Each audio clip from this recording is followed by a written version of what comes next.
All right, we're What's live. going on? First First, show of the new year. yeah, first show of the new year. Um, so I know we had kind of a lighthearted, lighthearted last video. I think this time we're trying to nail down our plans a little bit as they keep kind of shifting, but I think we might have something going. Uh, and with that, you know, Cruz here is looking to take some scuba classes and found one in Fort Lauderdale because I told him Yeah.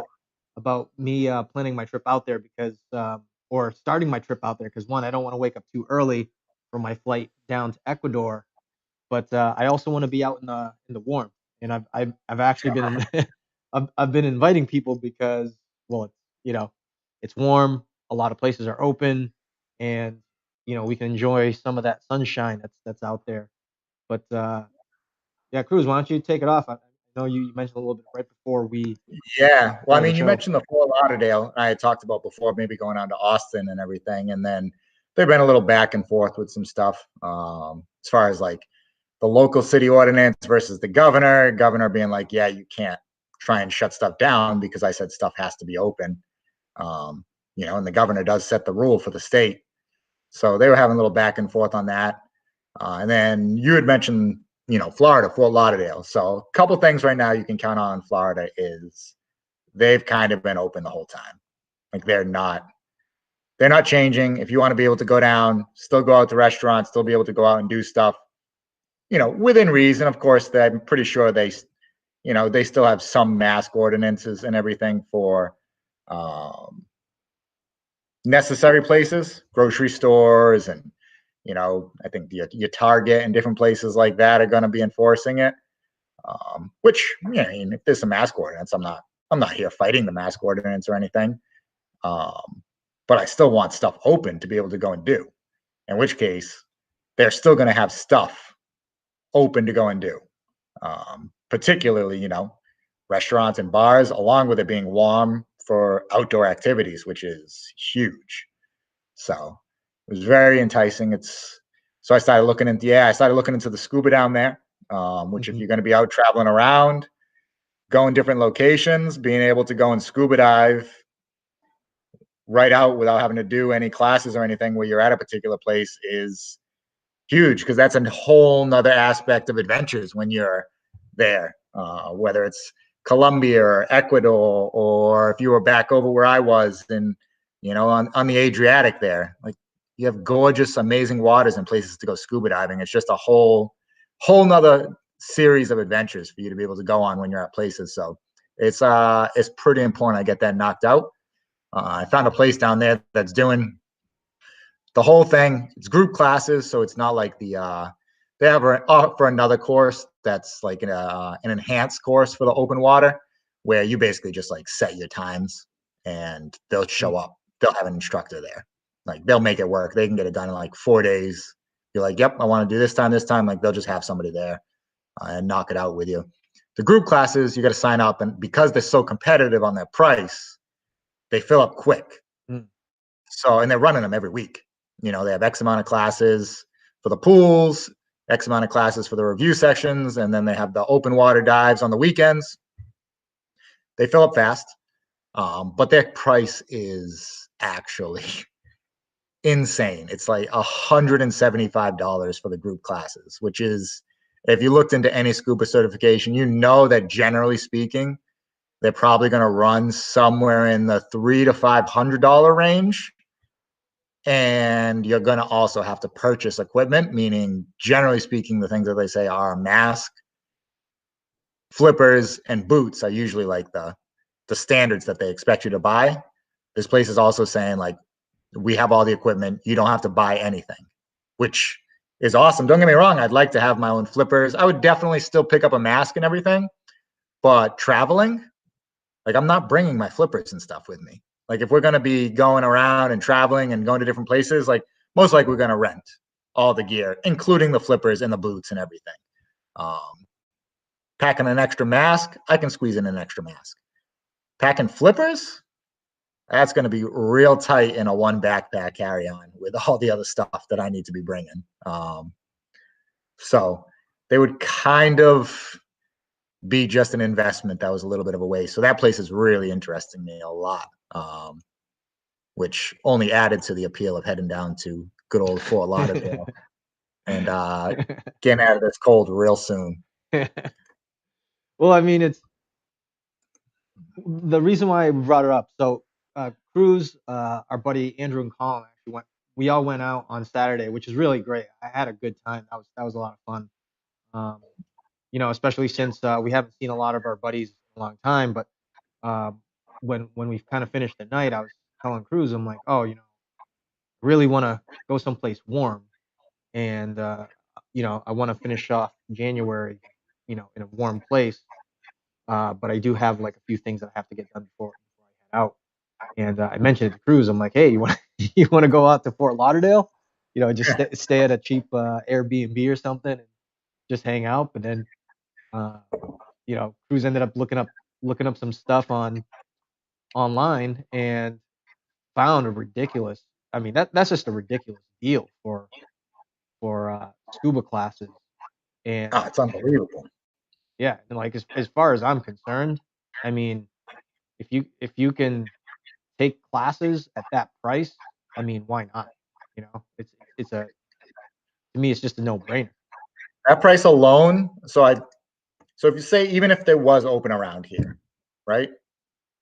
$500, say what for the flippers and stuff, say $200 for the mask and flippers and everything. Yeah, Cut the class down to 400. You're still looking at like $600. yeah, And go down to Fort Lauderdale. It's warm. There's a little more stuff open. We can go out and, do some stuff. We can hit the beach on the weekends. Take the course for $175. I can fly down round trip on JetBlue right now for $107, which means now JetBlue, I don't even have to worry about the carry-on because that's already included. So I don't even have to worry about the size of my backpack or anything. yeah. With there was some trips with Spirit that were cheaper, but if you threw on the carry-on bag and everything, it was basically almost the same price as JetBlue. It was almost the same. I can fly JetBlue down there. Don't worry about the carry-on and everything for $170. I'm at $275 for my flight and the scuba lessons. I still have $325 to play with by not taking scuba lessons up here right now, which for a cheap Airbnb for a couple weeks, split between the two of us, is basically almost covering the Airbnb. Yeah. So I can go on a trip for a couple weeks, get scuba certified, fly down there back and forth for the same price that it would have been just to take scuba lessons up here. So it's not a bad opportunity. Yeah. And one of the thing that you mentioned too that was very interesting is you're not required to buy any of the equipment, because typically it's like you need a snorkel or mask, and they do that kind of like for health reasons. But for the most part too, it's like you're not really going to be familiar with a lot of the equipment that that you're going to like. So it's kind of good that they don't do that. At least for me, what was good was I wish I would have had the option to get the goggles that had corrective lenses. So I got ones that I could switch up the lenses, because my right eye and my left eye are completely different. Yeah. So now I actually have two goggles, and one of which is just like I never use because it doesn't help with my vision. But the other one, I just take with me whether I'm in the desert or whatever, just because there's a possibility of going out in the water, is there. And strangely enough, I haven't scuba dived yet in Ecuador, but I think there's, well, because of the circumstances that that came about over the course of 2020. Your initial trip there was a little different, and then it rolled into going back with 2020, and then just cross off that whole first 6 months that you were there. Yeah, I know, right? Stretch the 6 months that you were there. So, but the extra gear, like I'm gonna be like we were talking about before. Like the gear, I understand it. They want to do that for some reason. Maybe they don't want to maintain the flippers, and I understand the masks for health reasons. But whatever, if you sanitize them, I mean, you're just reusing somebody's mask. Same thing as renting a mask and a snorkel. Like think about all the resorts that you go to and you're like, oh, I don't have a snorkel and a mask, and there's snorkel and mask rentals. Like, Yeah. what's the difference? I'd probably guarantee that the ones at the dive shop are probably better sanitized than the ones at some random resort somewhere. Yeah. So,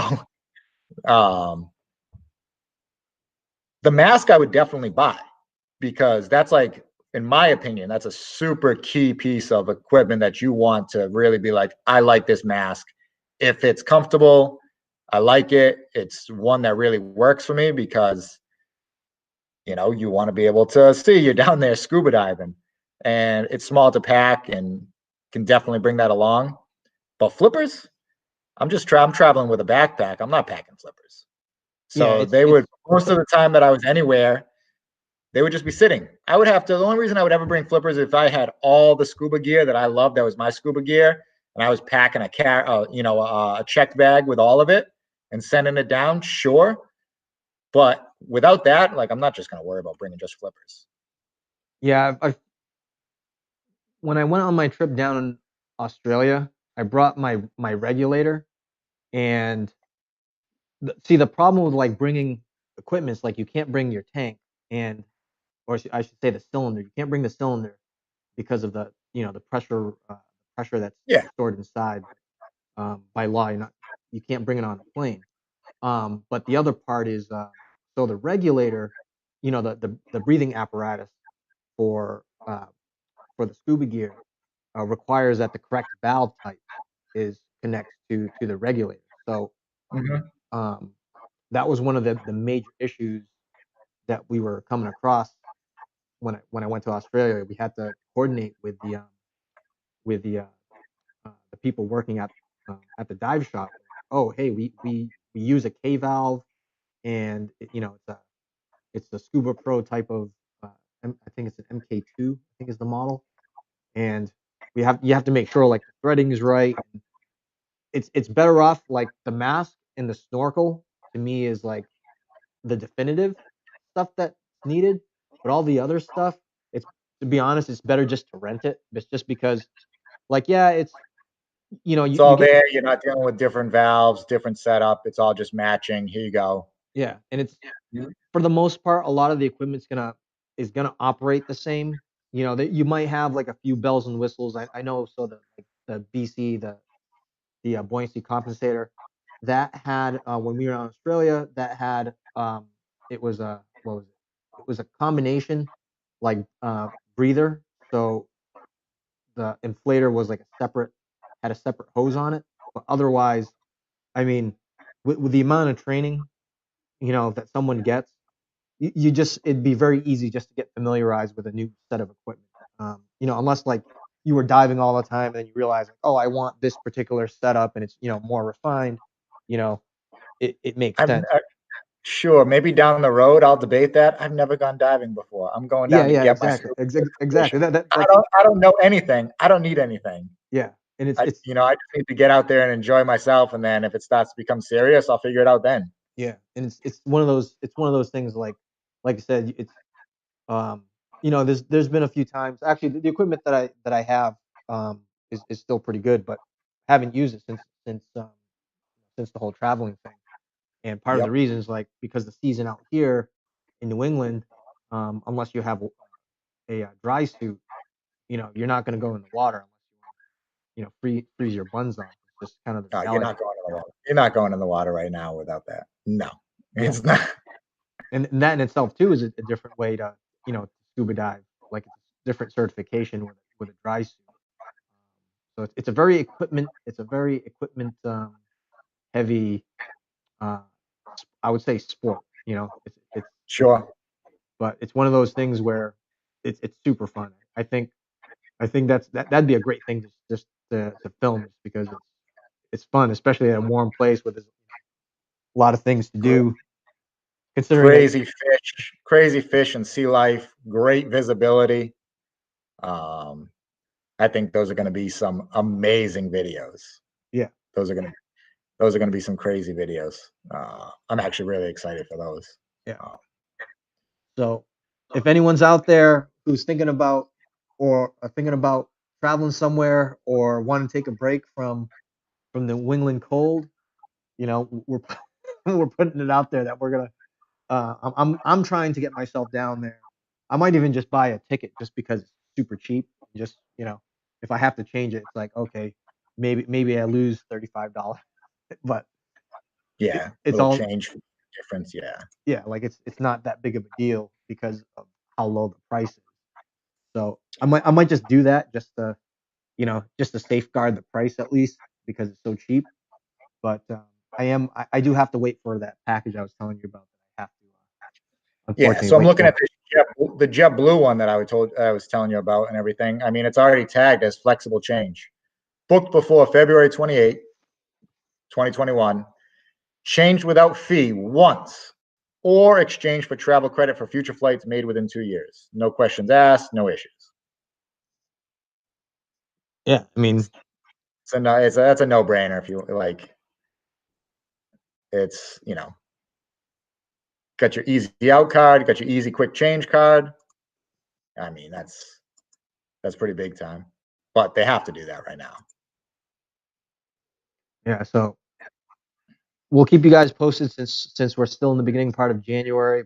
But like I said, we're looking to go someplace warm, and I kind of randomly stumbled upon the flights, and I was just telling people, like telling my sister, I was like, hey, can I bring my nephew down because he's learning from home, so maybe he can Yeah, come down for a week.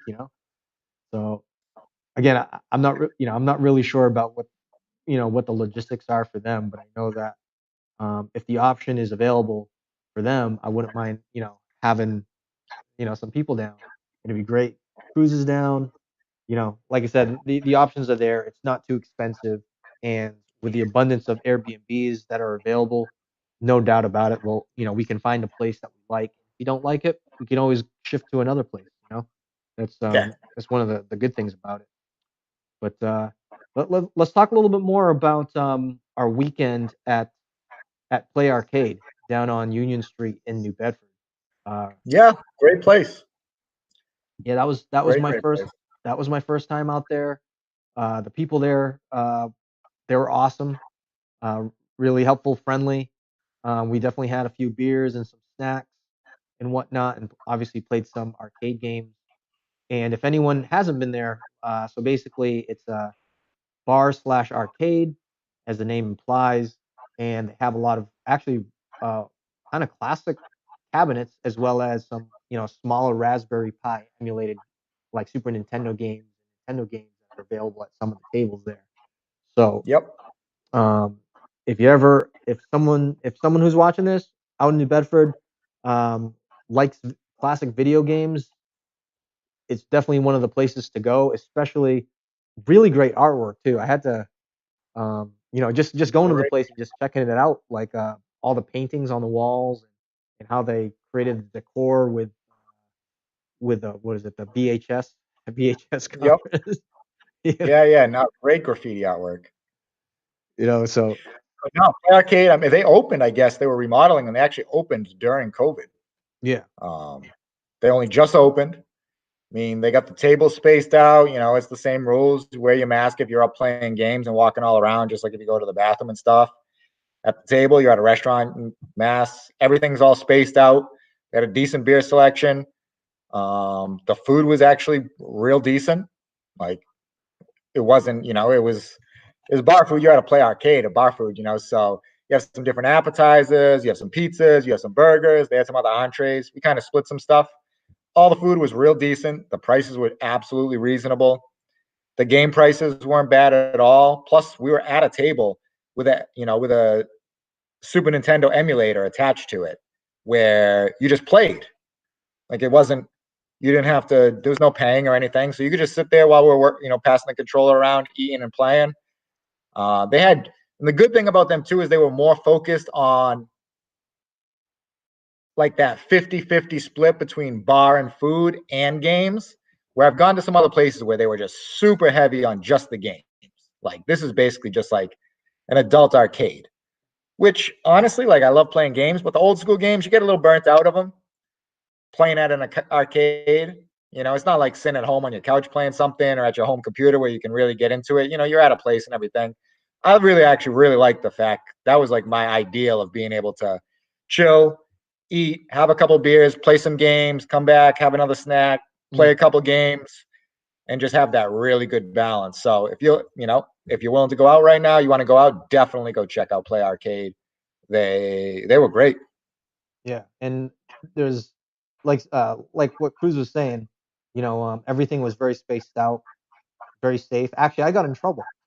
I got in trouble out there. Yeah. I had a Yeah, couple yeah. beers, had a couple We were beers. talking at the table, standing up, and then you wandered off to go and like just check out some games and just just forgot to put your mask on. No big Yeah, deal. yeah. But So I thought that yeah, it was pretty happens. funny. But they were cool. They were cool about it. They weren't trying to they weren't trying to put the hammer down. There was just it's concern for others. No, Understandable. they're just trying to, they're trying to stay open and just follow regulations and stuff. They're not there. He wasn't there to like bust any chops or anything. Yeah, and I wasn't, I definitely wasn't there just, purposely trying to get in trouble. It was one of those, oh, I No, forgot you. no, not at all. You were just wandering around checking stuff out. It wasn't like a thing. Yeah. It was funny. I chuckled.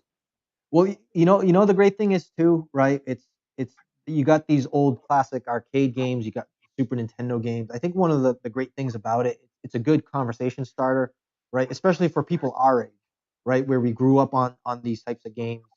And I think I found myself, with everyone at the table, just like kind of reminiscing about some of these games that we played back in the day. But it didn't take over.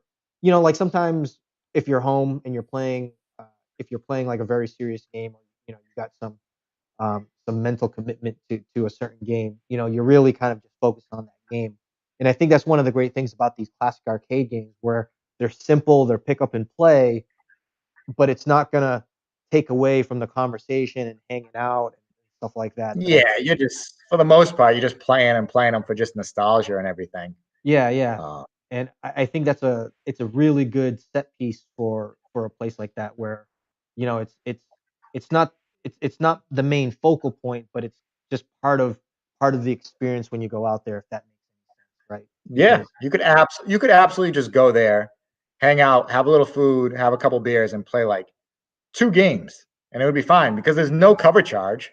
Whereas like other game arcades, like there's a cover charge because the games are free. yeah, These are like super discounted like token bins to play the games. So you can go there and just chill and have like I said, have a couple beers, have some food.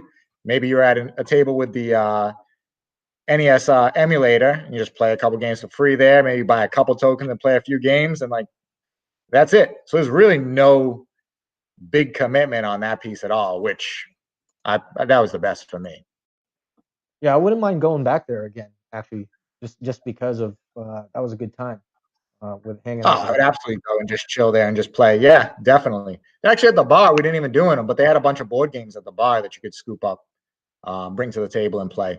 Oh Just wow, like the okay. simple classic ones. Yeah, like Connect Four and Uno and stuff like that. You can just grab them and play them too. So you could even play some board games there too, which was pretty cool. Yeah. No, it's great that a place like that opened up, especially, and I commend the owners of sticking to the plan, and just just even doing it under the circumstances. Like I said, I think it's very difficult. And Yeah, that's a tough time to open, but I mean, you're slated to open if you get a chance to. You have to, right? You're yeah, yeah, already you're already invested. You're already in it. You got to try and start making any revenue you can. yeah. And it wasn't. It was definitely not busy there, but there was some tables. There was some people there. It's not a huge place.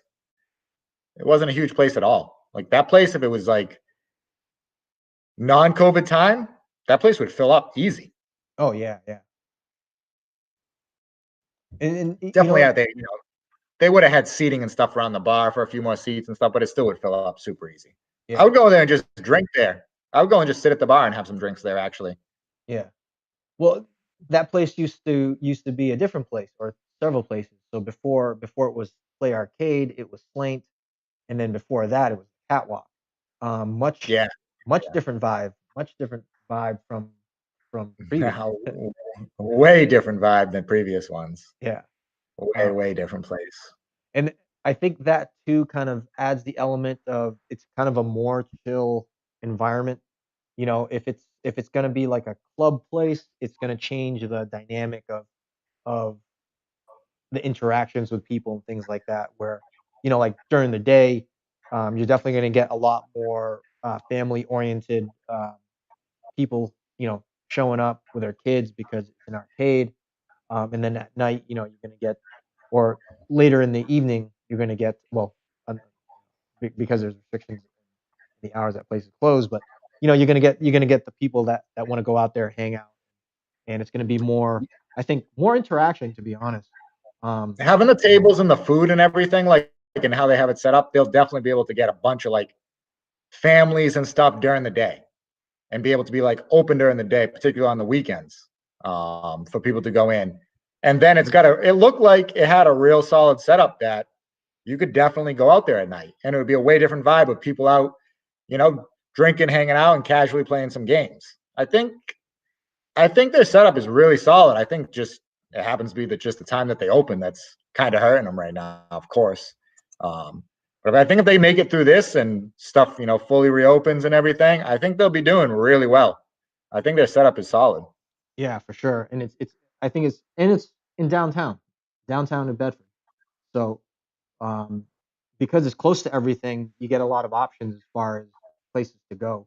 Um, but I can tell you right now, that's a great place. That's a great place to just hang out. I wanted to play Turtles because it was a four-player team game, but everyone else was just kind of going. I don't know how many games you played, but I did the arm Just a wrestling one. couple.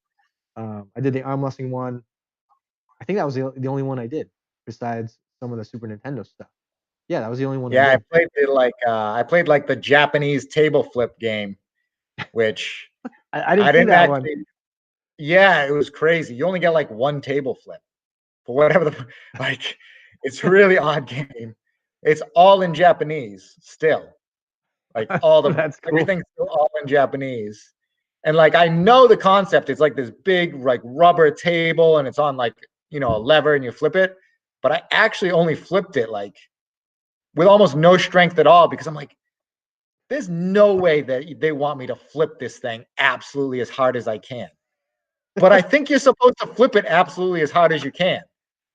But I was like real hesitant. Like I didn't want to like have somebody come over and be like, why did you just break my table game? So I went to like start flipping it and I totally pulled back on it. Mm, mm. Yeah, that's totally understandable. You don't want to break any of the machines, especially since No, there's no, not too many not at people all. there. No, it would have been definitely me. They would have all known it was me. If anyone out there who's been out to play arcade, or thinking about going to play arcade, maybe share some of your experiences out there, what games you liked. Um, like I said, I wanted to play Turtles, but it's like herding cats sometimes because they got pinball machines, uh, and I don't know, they have a good assortment of games like Area 51. There's shooter games. They have the basketball game, kind of like skee ball. So there's a lot of stuff there, and it's big enough where you go to the back area. There's a lot of other games that take up a lot more space. But yeah, I had a really good time. And again, I think it's fun to be able to kind of reminisce of some of the older games that we used to play, like uh, the one that Colin was playing on the Super Nintendo, that was there was Earthworm Jim. That was one of the games. I was like, wow, Yeah, that was one of my favorite games. So I know you just guys played some Battletoads, played some yeah, Contra. It was good. It was really, really good. Um, those are bigger. I've been to some of the other ones. Like, what's the big? There's like a chain of them. Kung Fu Arcade. Kung Fu Art. Is that the chain? Yeah, let me look at it. There's a big chain of them around in a bunch of major cities. I did not even know that. I know there's pop up arcades, and there's one in Providence that Phil would go to. And did you go to that one night that we went? It was like I don't know, 25 cents or something per arcade. I don't know. It was a really cool place. Um, and I won. I won that. So anyone who's listening right now, I won that arm wrestling game, and it was pretty hard. Ha! It was pretty hard. At the end, early on, it was easy, but it got harder as you progressed. So Yeah, fair maybe that's warning. not the name. What is I it? don't think it's called Kung Fu. It's not called Kung Fu Arcade. Arcade Bar. Where was it? There's one in Dallas. There's Barcadia. Arcadia.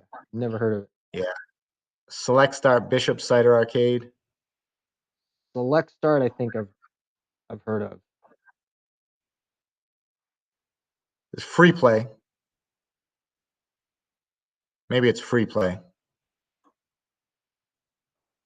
Neither here nor there. There's a lot of them around. They've started popping up all over.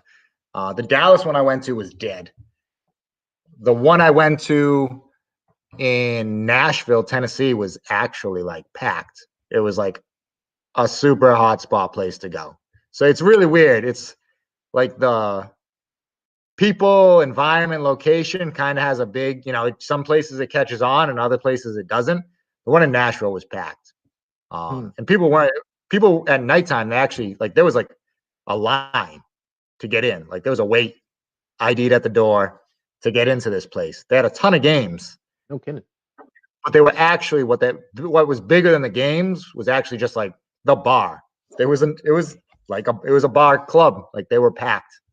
So it was just a whole different type of atmosphere there. And that place was actually really, really good. Yeah, and just to give people perspective on it, these are more kind of independently, they're independently owned, so they're gonna have a lot of character. It's different from Dave and Buster's. I think Dave and Buster's is more kind of like theme parkish. It's more theme Super park related, very very corporate. It's still fun. I like Dave and Buster's, but you're gonna get a different experience. Like Dave and Buster's, like you go in there, it's just cerebral overload. A lot of noise, a lot of lights, a lot of stuff going on. You almost feel like you're in a casino. I would say that Dave and Buster's is more traditionally like almost more like your old arcade style setting, just modern. Mm. Where it's like just massive amount of games, this whole area, like you're going into an arcade.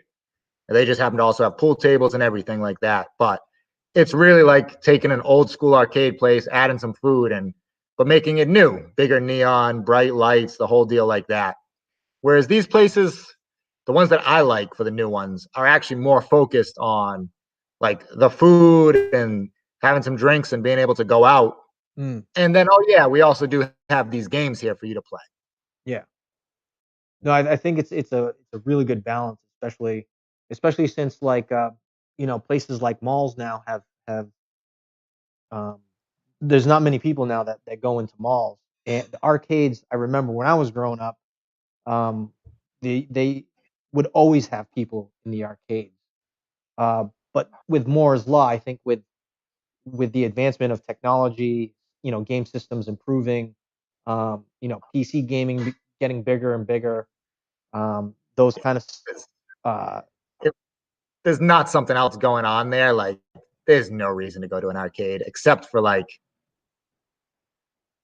somebody's just an excuse to go out, sort of birthday or this or that or something, right? yeah, As yeah, just like a random special event, but you're not going there all the time at all. Like you're just not. yeah. But that was a big thing. That was a big thing growing up. Like, oh man, we're gonna go to the mall and go to the arcade and play Arkanoid or skee ball or something. There was always people there. Like, remember that game Dance Dance Revolution when that was Yeah. when that was out? There was tons of there was a good amount of people that I would see at the malls playing it.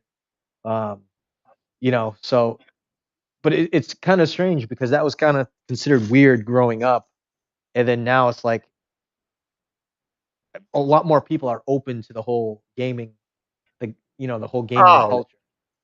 absolutely. Have you ever seen people that are wicked good at Dance Dance Revolution going crazy on those things? Dude, I don't even know how they pull that stuff off without remembering It's nuts. every one of those steps. it's nuts because they you see them ever see them like they prop themselves up from behind on the thing so that they're like lighter on their feet. Oh yeah, yeah, yeah. Well, it was Just at around that time, like a few buddies actually picked up. It was like was it a PC game? I think it was a PC game, and got it was I don't remember the name of the game, but it didn't have like the cross setup like in Dance Dance Revolution. It was on the corner, so they had the arrows. And one of my buddies bought the pad, and he would tell me like he would play this game for like 8 to 10 hours straight. Like how? the only thing that he'd have was like apple juice. He's like, "Yo, I played this game like all day." Because Dude, you know that's like running a marathon. seriously, that's what it was That's like. like legitimately like running a marathon. That thing is actually kind of a workout. Oh yeah. Well, I mean, like VR, Dance Dance Revolution, those are workouts. Like you've played Super Hot, right? When I Yeah, went you to the start park. getting a little sweaty. Yeah. Uh, you know, Ducking and diving and moving all around with that game. Yeah, you're kind of bobbing and weaving around a little bit. yeah, super fun. And like I said, I think it's really cool that the great thing is we have that option, right? We have that option to like play games when we're home. It's a different experience, but then you can go out, and if someone likes games, they can go out to play arcade and have classic experience, but they can have a meal and things like that. And like I said, it was really fun. But the thing that I did want to talk about is how malls have been changing, right? So I found out, um, through one of the Google feeds, is that Epic Games bought a mall, I guess, near the area that they have their other headquarters. So they're changing their headquarters. And the company purchased a mall as a headquarters, and it's kind of an interesting thing. It's like, oh, this Where's Epic Games out located? in North Carolina. Are they in North Carolina? Okay. Cary, I think, is the town. It's right outside this this tech sector or a growing tech sector. I'm forgetting the name of the town, but it's like north of Charlotte. Probably just look Okay. it up. It's escaping me a little bit. Did they say what they're doing with the mall? Is the mall still functional? No, I guess the mall wasn't doing too well, so it went on sale, and Epic Games bought it. Okay. Which again, it's kind of interesting, right? Like the change in the functionality of these places, and now it's going to turn into into a facility to make games, and Yeah. they're going to have more than enough space to do all the things that they want to do. Raleigh was the Oh, is it Raleigh? Okay. yeah. It was, it's one of those like up and coming. There's actually quite a few tech companies out in Raleigh. But yeah, I want to say that their main office is based in Cary, which is west, and then Charlotte is northwest. Yeah, I knew it was north. How Oh, east here it I found the name of it. Kung Fu Saloon. That's a chain. is. Oh, It's you were close. yeah, it's a chain of like they call it barcades is like the terminology for them. Yeah, Kung Fu Saloon. All right, good. I got that done. Hey, but side note, if we go to, have you ever done like the anywhere? Have you ever done the like the hover boats on like the Everglades or anything like that? No, never. So if we do end up down in Fort Lauderdale, we have to do that. We have to go see some crocodiles. Yeah, and eat crocodiles too before they eat us.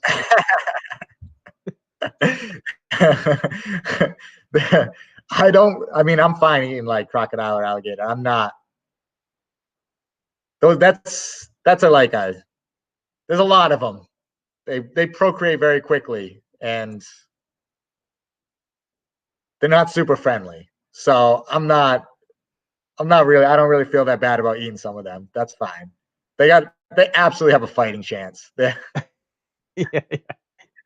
Well, you can't really pet them like you would a dog, so uh, No, no. But yeah, doing those some of those because I was looking. Obviously, I was fully once you mentioned the Fort Lauderdale, and I got home and I was like, oh, it is kind of cold out. I was today. I was doing full research on it between the scuba, the flights. The only thing I didn't look at any Airbnb just to get a gauge for that. And then I was looking at, other top things to do. I was like, oh, right. They were saying like, right outside Fort Lauderdale and everything, they have the Everglade rides and stuff like that. So, um, well, I think there's going to be a lot of options if you go down there because now there'll be scuba, there'll be surfing, there'll be Everglade boats, there'll be just going out to the beach, you know, just, just going and chilling on the beach. I right? mean, Just getting some sunshine. just getting some sunshine. Yeah, absolutely. That sounds amazing. Just that alone. I like having the option of like, you know what, I'm gonna sit outside and work on my laptop, and that in itself for me is like a great feeling, you know, where it's even if it's not like such a large transition of environment, but just being able to just go outside and go, and if say we're working on our computer for 15 minutes, I mean for most of the day, and we want to go take a break, um, you know, going outside in the cold is just it's fun for a little bit, but Hmm. when you can go outside, it's sunny out, get natural light. To me, that's a nice feeling. I mean, there is natural light from the daylight. Again, just having to be Yeah. warm outside, be in shorts, So wet tank top. weather forecast right now, 10-day forecast, 74, 76, 76, 69, drops a little. 72, 78, 76, 74, 74. So that's not too bad. Yeah. So I can work maybe, with that. yeah, maybe a few days where it's sweater weather. Maybe you gotta wear pants. But otherwise, None of this is colder than t-shirt and jeans. yeah, yeah, exactly. Like like I said, at worst, might have to wear a sweater or a sweatshirt. But Worst case, I would say nighttime is jeans and a sweatshirt. yeah. So does anyone have any plans about traveling, or are you guys curious about it? Have you looked at other places? Do you like the cold? What type of activities have you been doing out here if you are in New England? Um, I know I was talking to Sophia over the weekend. She went to the beach twice. It was like Saturday and Sunday. 95 Huh. 95-degree weather. Oh man, I missed it. Where you were in Ecuador, is that technically it's below the equator where you are in Ecuador, right? Below You're in the the you're in the southern equator. hemisphere. No, it's like right on the equator. It's like right on it, right? Yeah, because Let me. Um, what do they call it? The Mitad. There's a monument called Mitad de Mundo, which is center of the earth, and it's maybe 45 minutes north of Quito. Quito, Quito is, say, north a little bit. It's east. It's east of where Salinas and Santa Elena is located. But I don't remember if it's directly. Anyway, it's right on the equator. So like, so this is gonna sidetrack me a little bit, but I do want to talk about this. So at the Mitad de Mundo, at the center of the earth in Ecuador, just outside of Quito, which is their capital city, they have. If you go to the monument, they actually have an egg, and then they have a nail, right, on this small platform, and the because it's at like the farthest stretch of the earth, right at the middle of the earth, you can actually balance an egg on top of a nail at this spot. So what? yeah, yeah, it's really cool. I took a picture of it. It was a terrible picture because like there was a bunch of people huddled around, or at least there was like a handful of people huddled around my phone camera, and Uh, so you could like go there and like try to balance an egg on top of a nail. It's actually really cool. There was a handful of people that were able to do it. So So I always forget where are you in? You're not in Salinas. no, east of Salinas, Santa Elena. Okay, so you're in the southern hemisphere. Oh, it is a southern. Okay, so Quito's north. Yeah, Quito's in the southern hemisphere, just north of Quito. The Oh, okay. equator runs just north of Quito.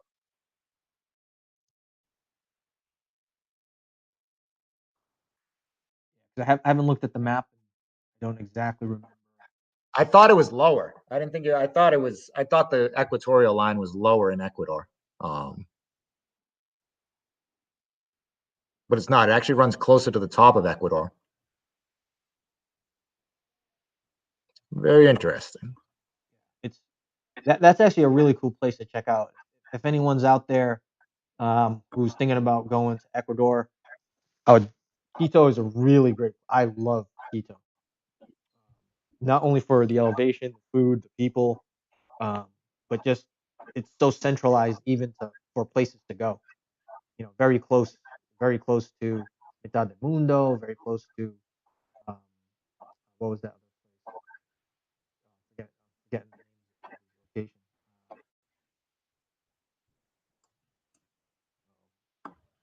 Why? Where else What were you happens? looking at? Some of the other places that I went to when I was out there. And strangely enough, I just didn't. City of middle of the world, Mitad del Mundo, and then there's obviously like the rainforest area that's not too far. It's like 2 or 3 hours. Forgetting the name of the place. I'm seeing the location where they have really good jungle hiking, not Is severely this large. is this volcano active? Yeah, it actually erupted Vol- in December. Volcan, Volcan Cayambe. Uh, yeah, that's not the only one that's active. I think Pichincha is also erupted recently. Or And then there's south is Volcan Cotopaxi. yeah, I have a friend that lives down over there. I never made it out to those areas. There's the people that live in the area. They were saying that like you got to be careful of some of the places because there's a lot of ladrones, A lot of what robbers, is there? ladrones, Oh yeah, robbers. So yeah. I don't know. I mean, that's also what some of the books I've looked at said. Like, oh, you gotta kind of be careful. You might want a guide and stuff like that. But it's like I said, it's a really cool. I really like Quito. I think the next time I go out there to Ecuador, well, maybe not the next time. The next time after that, I definitely want to head down to Quito and visit a few friends, do some trips kind of in the area, especially since it's in the mountains. Maybe train a little bit. I love the parks out there. Do the parks. That was one of the coolest things um, going to Quito and even Peru. Uh, the amount of people. So their Central Park in the area in Quito is massive, massive.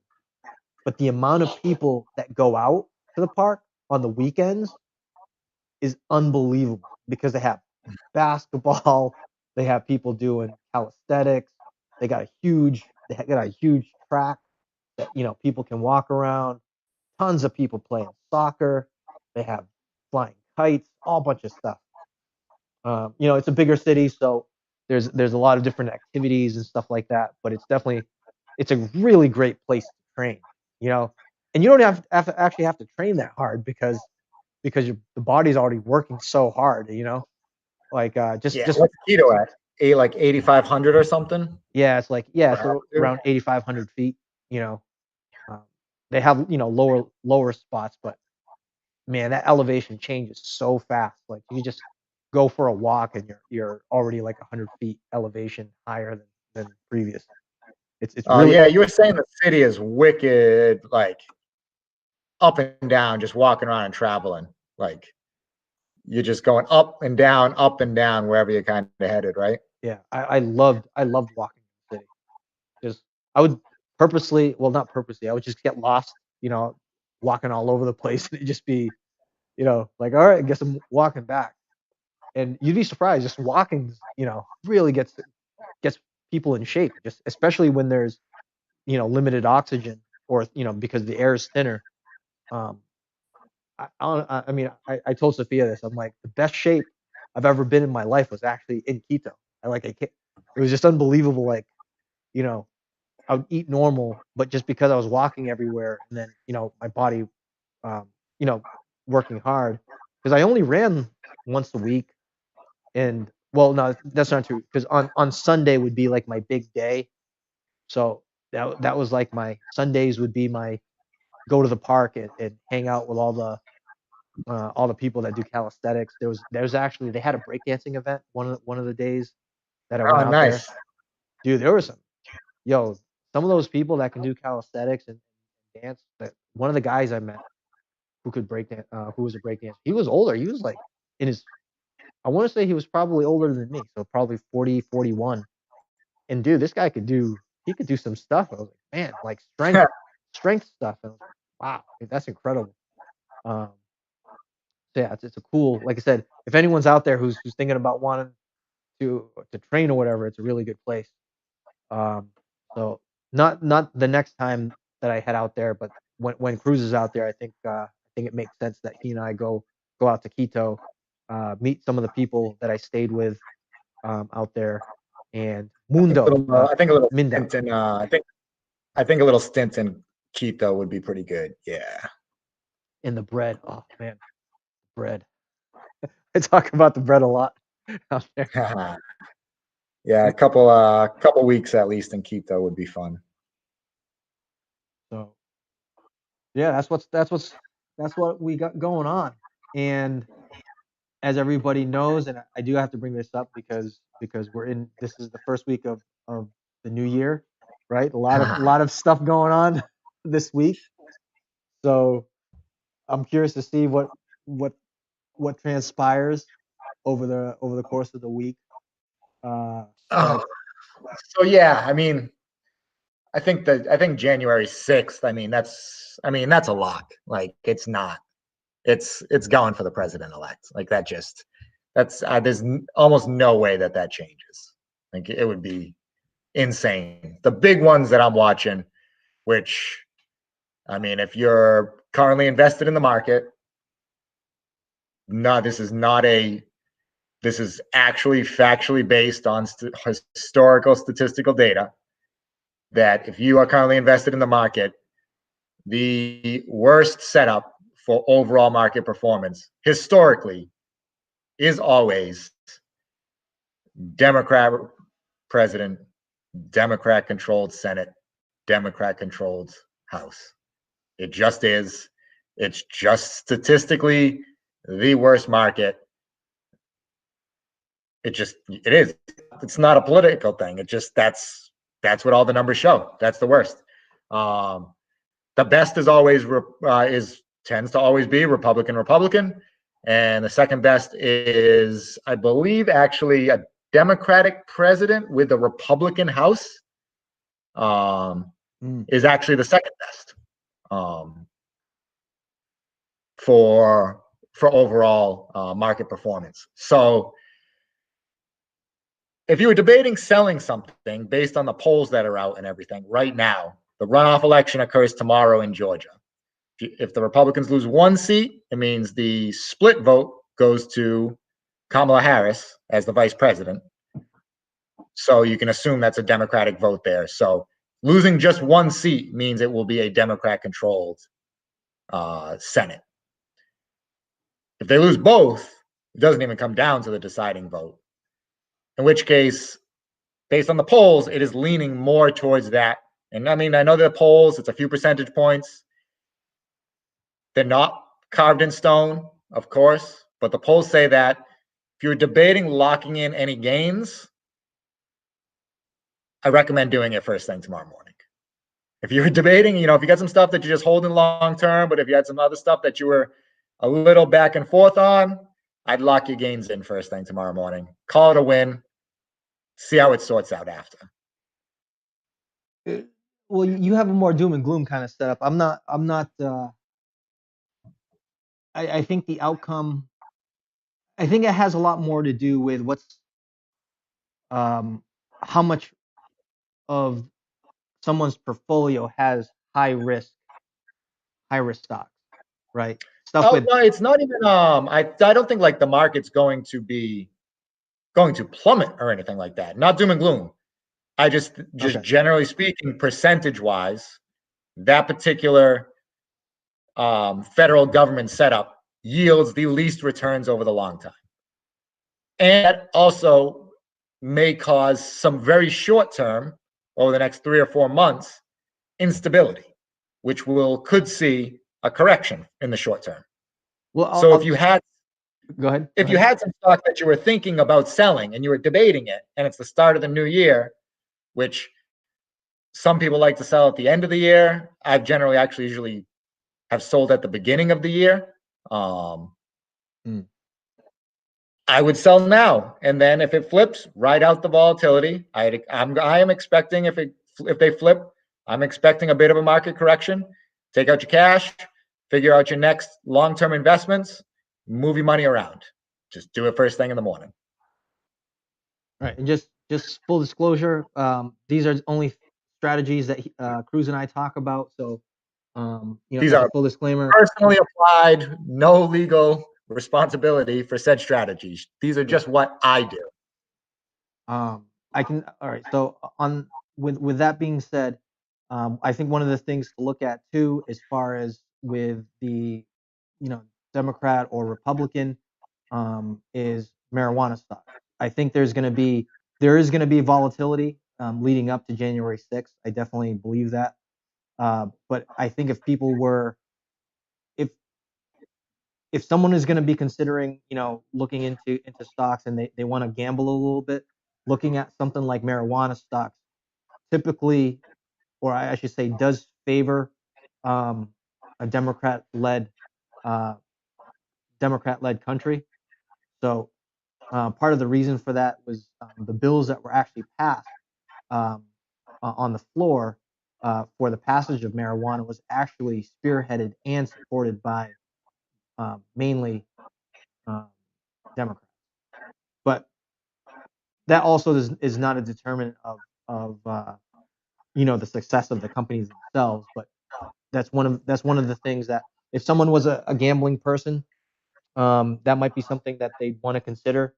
Uh, Marijuana stocks in particular are very volatile to begin with, whether or not it's the time of the elections. But so that's something to look at. So like I said, to me, I don't know what's going to happen January 6th. Uh, it does make sense for to cash out if you think something is gonna turn out badly. The stocks right now are unusually high. Um, I mean, we're only like a percent off of the all-time high for the overall index. Everything's the average index. We're trading at like 31 times revenue, which is absurdly high for the S&P 500 right now. yeah, and Um, a buddy asked me, you know, a buddy asked me a few questions about it. It's like, well, if someone's gonna get into the stock market, one of the companies that's been on fire this year was NIO, NIO is their symbol, and I explained to him, I was like, this is, financially, their numbers are terrible, terrible, but somehow, they don't have any. They don't have any numbers. They're just all loss. But you're betting on their future outcome. yeah, yeah, That GMC Fallout deal spiked them and then crushed them. well, it's just a combination of things. They had a lot of good news. They had a good quarter the last previous times. It's a heavily traded stock. Um, I got in it a long time ago, actually when they went IPO. So, um, so it's one of those things. Like I said, um, it's one of those stocks where you could see in a couple months go up 100%, and then you could also see it, Easily and you can also see it go down 50%, 50%. 60%, You know, easily. because one, it doesn't have the foundation of their financials to back them up. So if there were some type Yeah, of economic, to me, if there was some sort of economic reset that the World Economic Forum describes, then a lot of a lot of stocks might get flushed out, or a lot of companies might get flushed out, at least on a short-term basis, where there might be some pangs, similar to the way that 2020 started with back in March. Once the quarantine hit, it was like, you know, everything just dropped to the floor real fast.